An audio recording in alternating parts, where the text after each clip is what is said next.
हुजूर सल्लल्लाहु अलैहि वसल्लम ने फरमाया, जुमा में एक घड़ी ऐसी है कि जो बंदा कुछ भी इसमें मांगता है अल्लाह उसे अता करता है।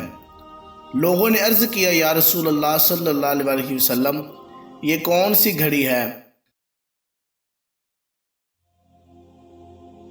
तो आप सल्लल्लाहु अलैहि वसल्लम ने फरमाया,